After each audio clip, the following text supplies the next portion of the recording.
नमस्कार, मी वंदना बोलत आहे. वंदना रेसिपीमध्ये आपल्या सगळ्यांचं स्वागत आहे. मी आज माठाची भाजी बनवणार आहे. त्याच्यासाठी साहित्य लागणारं दाखवत आहे मी तुम्हाला. हे बघा, एक गट्टी मी गावावरून माठाची भाजी आणलेली आहे. ती स्वच्छ धुवून चिरून ठेवलेली आहे. एक छोटा कांदा चिरून ठेवलेला आहे. 2 लसणीच्या पाकल्या चिरून ठेवलेल्या आहेत. नाही, एकच ओली मिरची चिरलेली आहे. चला आता आपल्याला ही भाजी घालून घेऊया कढईमध्ये. ह्या चमच्याने मी 1 चमचा ह्याच्यात तेल घातलेलं आहे.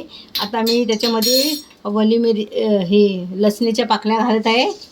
त्याच्यानंतर हा कांदा टाकत आहे. चांगला ब्राऊन कलर येतोसर होऊन द्यायचा. त्याच्यानंतर आपल्याला भाजी टाकायची आहे. बघा, थोडीशी मी हळद घालत आहे. थोडीशी हळद घातलेली आहे. चवीपुरतं मीठ घालणार आहे. आता हा कांदा ब्राऊन होईतोसर आपल्याला हलवत राहायचं आहे. मी आता त्याच्यामध्ये भाजी घालत आहे. तुम्ही बघू शकताय. बघा,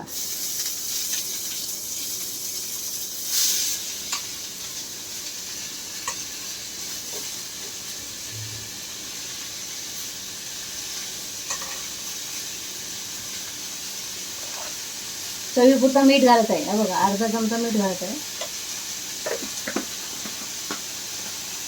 10 मिनटं भाजी शिजायला लागते.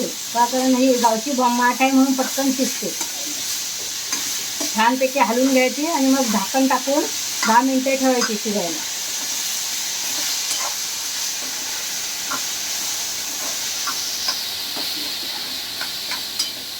आपली माठाची भाजी शिजून तयार झालेली आहे. मी आता गॅस बंद करत आहे. हे बघा, तुम्हाला माझी माठाची भाजी आवडली तर माझ्या चॅनलला लाईक करा, सबस्क्राईब करा, बेल आयकॉनला क्लिक करा.